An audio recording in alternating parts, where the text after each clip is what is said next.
ser jocoso, maricón, y no quemar el escenario.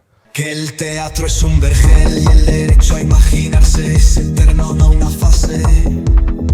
La otredad serena, aquel que puede beber la Más honroso caudal mirara. Incidentes, aleantes, carne ocultada por años. Este rebaño traigo la paz sofocante. Habrá que ensayar la vida para entenderla y cambiarla.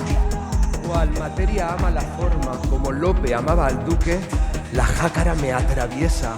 Personajes condenados, cuerpos de ficción sin voz que no tuvieron permiso para habitar otras obras.